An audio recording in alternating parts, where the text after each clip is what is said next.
Salut tout le monde, on est parti aujourd'hui pour le 1240e épisode de l'After Zappimage. Les amis, je vous propose un petit concept pour les prochains jours. On va faire un petit essai pour voir si ça peut vous plaire ou pas. Vous me laissez en commentaire des sujets que vous voulez que je puisse aborder dans une vidéo. Donc vous me laissez tout ça en commentaire. Et moi, le lendemain, en plus de l'After Zappimage, donc sur une autre vidéo, je tente de vous informer un petit peu sur les sujets que vous m'avez proposés. Alors je ne prendrai pas évidemment tous les sujets, je prendrai un ou deux sujets notamment. Laissez aussi des likes sur les sujets qui peuvent vous intéresser. Les sujets qui auront le plus de likes dans les barres de commentaires, ce seront les sujets que je vais aborder. Je pense que je prendrai un ou deux sujets par vidéo. Si le concept vous plaît les amis, répondez un petit peu en commentaire en me laissant divers sujets pour la vidéo qui sortira demain. J'espère que j'ai été assez clair. On va démarrer les amis avec le programme du mondial des clubs. Les demi-finales vont démarrer aujourd'hui, cet après-midi à 17h30. L'équipe égyptienne Al-Ahly du Caire qui va affronter le représentant sud-américain, champion donc de la zone CONMEBOL, le club brésilien de Palmeiras. Et puis demain, donc 17h30, les Blues de Chelsea, dernier champion d'Europe, qui vont affronter le vainqueur de la Ligue des champions asiatique, le club d'Arabie Saoudite d'Al Hilal, qui précédemment avait remporté notamment cette Champions League avec Bafétimbi Gomis. On enchaîne les amis avec quelques informations évidemment sur le retour des héros du côté de Dakar. La sélection sénégalaise a fait son retour hier au pays. Et déjà une petite information, hier du côté du Sénégal, le gouvernement a décrété tout simplement que ça allait être un jour férié, chômé et payé pour tout le peuple sénégalais hier. Donc c'était tout simplement une journée pour célébrer, pour faire la fête et pour évidemment féliciter la sélection nationale. Regardez une nouvelle fois le monde fou qu'il y avait dans les rues de Dakar pour accueillir les Lions de la Teranga qui voyageaient à bord d'un bus et qui ont traversé les rues de Dakar. C'était quand même assez exceptionnel de voir ces images pour ceux qui ont pu les voir notamment sur les réseaux sociaux ou sur les chaînes de télé.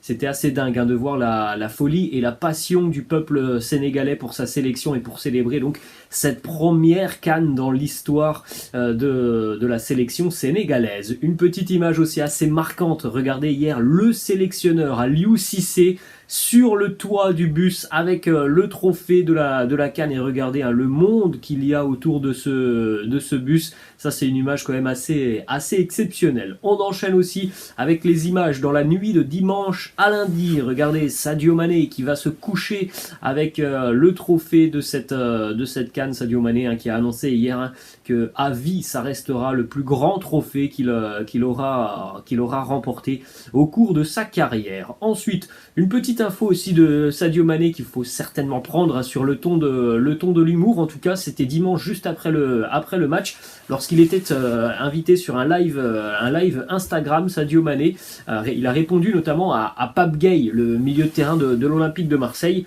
sur un possible transfert à l'OM. Voilà la réponse de Sadio Mané qui nous dit: fais un effort quand même, mets de l'argent et je viens. Il faut payer le transfert et je viens à Marseille. Ensuite, on enchaîne les amis avec le club de Watford en Angleterre qui a donc un champion d'Afrique dans son effectif, à savoir Ismaïla Sarr. Le seul problème c'est que c'est quand même assez honteux puisqu'on se souvient tous qu'il y a un petit peu plus d'un mois, le club de Watford ne voulait pas libérer Ismaïla Sarr. Et là, hier, avec ce succès, le club a communiqué sur les réseaux sociaux, notamment avec ce petit message: on est fiers de toi, Ismaïla.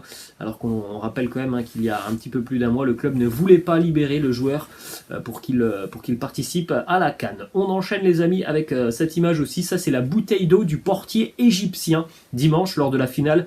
On sait que le portier égyptien nous a fait vraiment de grandes choses, notamment sur les séances des tirs au but. Et bien regardez, il avait énormément d'anti-sèche sur sa bouteille, le portier égyptien, pour affronter donc le Sénégal avec le nom des tireurs, leur préférence.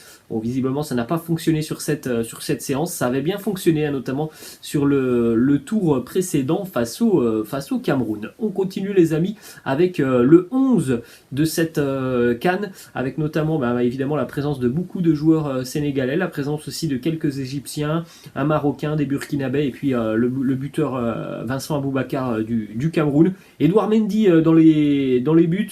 On retrouve aussi par exemple Hakimi, Nampalys Mendy, El Neni, Mohamed Salah, Aboubakar, Sadio Mané. Donc voilà, une belle équipe pour cette CAN 2022.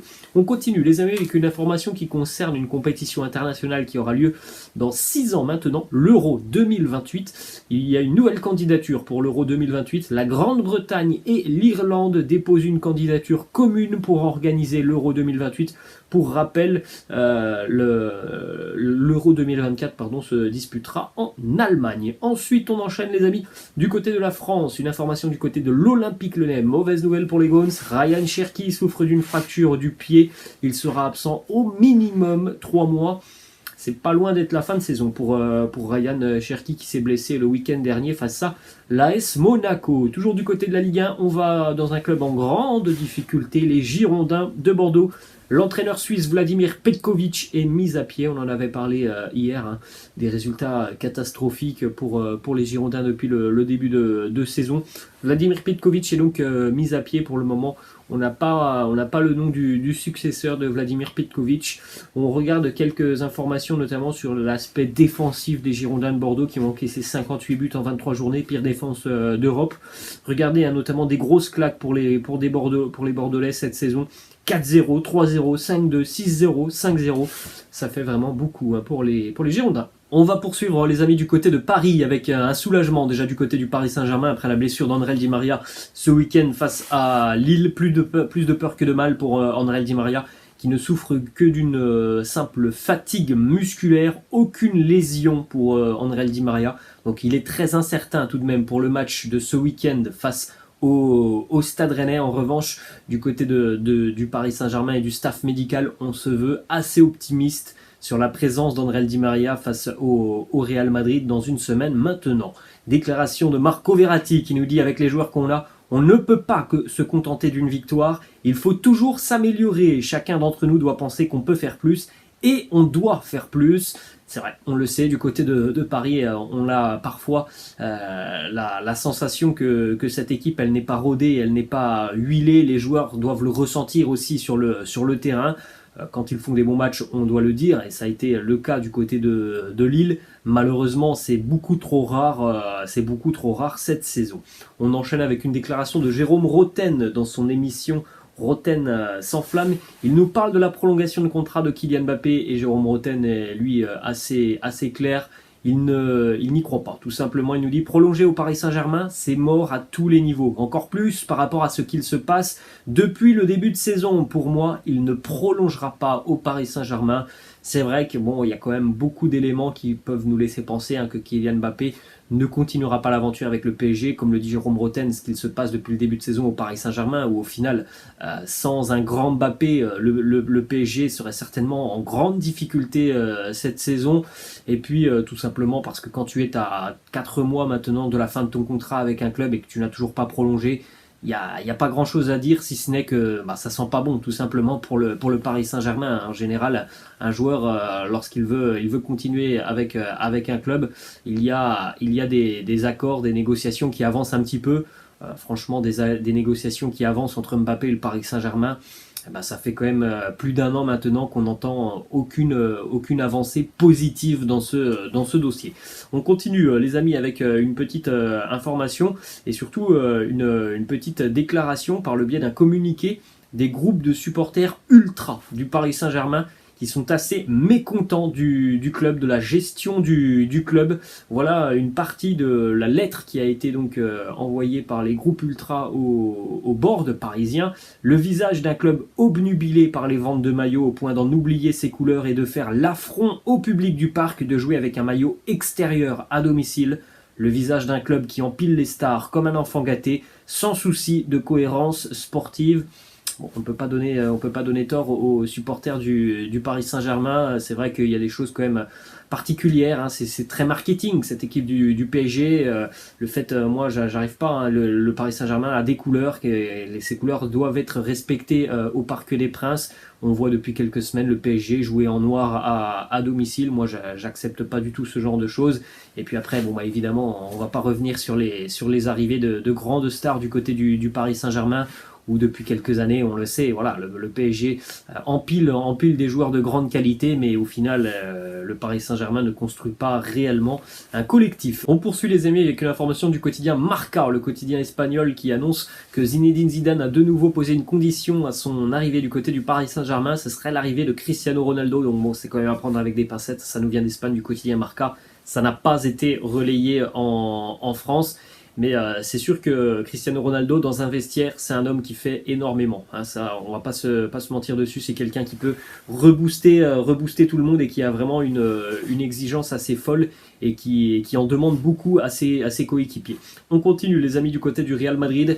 La bonne nouvelle se confirme, Karim Benzema devrait être disponible face à Villarreal ce samedi et devrait normalement totalement être remis pour le match face au Paris Saint-Germain dans une semaine. Ferland Mendy et Mariano Diaz devraient également être disponibles. On continue toujours du côté de l'Espagne. On va chez les Colchoneros de l'Atlético Madrid après la défaite ce week-end face au Barça. Daniel Vaz était blessé sur le terrain, il a une entorse sérieuse. Malheureusement, Diego Simeone, l'entraîneur de l'Atlético, peut s'en prendre qu'à lui-même, puisqu'il a obligé le joueur à finir le match en étant blessé, et ça a certainement aggravé la blessure de Daniel Vaz, hein, qui vient d'arriver, hein, sur cette période de mercato hivernal. On enchaîne les amis du côté de l'Espagne, une déclaration du côté du Barça, pardon, une déclaration d'une légende du Barça, Risto Stoichkov, qui nous parle de Dembélé. Il nous dit: Dembélé, son problème, c'est son entourage. Il ne connaît pas l'histoire du Barça. Ils doivent tout simplement changer de mentalité. On poursuit les amis du côté de l'Angleterre, une information qui concerne Mason Greenwood, toujours au cœur de la tourmente. Nike vient de mettre fin à sa collaboration avec Mason Greenwood. Du côté de Newcastle, une décla de Bruno Guimaraes qui nous dit: le projet de Newcastle est très intéressant. L'idée cette saison, c'est évidemment d'aller chercher le maintien en Première Ligue, mais à l'avenir, l'objectif principal est d'être en Ligue des Champions et d'éventuellement la remporter. Ensuite, on a deux informations qui concernent un international français, Kurt Zouma, au cœur de la tourmente. Kurt Zouma, puisque dans une vidéo relayée par le média anglais The Sun, Kurt Zouma a été filmé en train de frapper un chat à plusieurs reprises, avec notamment des coups de pied. Il a giflé aussi l'animal. Le joueur a présenté ses excuses: je suis désolé, je m'excuse auprès des gens choqués par la vidéo. Nos deux chats vont bien et sont en bonne santé. Ils sont aimés et chéris par notre famille. Il s'agissait d'un incident isolé qui n'arrivera pas de nouveau. Bon, je ne sais pas si vous avez vu les images, mais bon, encore une fois, c'est un comportement assez honteux, hein, de la part d'un joueur de football. On va terminer les amis du côté de l'Allemagne. Deux informations en Allemagne. Premièrement, du côté du Bayern Munich, une mauvaise nouvelle pour les Bavarois, puisque Manuel Neuer s'est fait opérer du genou hier. Il sera absent plusieurs semaines. On parle d'une absence de 1 mois et demi, 2 mois, pour Manu Neuer. Et on termine avec un départ, donc on le savait déjà depuis quelques semaines. Niklas Süle va quitter le Bayern Munich. Libre de tout contrat en fin de saison, Niklas Süle va s'engager, ou Niklas Süle s'est déjà engagé, pardon, puisque c'est officiel depuis hier. Niklas Süle s'engage avec le principal concurrent du Bayern Munich, à savoir le Borussia Dortmund. Voilà les amis, la fin de cet After Zap Image. J'espère que ça vous a plu. N'hésitez pas à lâcher un petit like, n'hésitez pas non plus à vous abonner à la chaîne. Et puis laissez-moi en commentaire, hein, des petites questions, des petits sujets sur lesquels vous voulez que je réponde. Voilà les amis, je vous laisse et je vous dis à la prochaine. Ciao.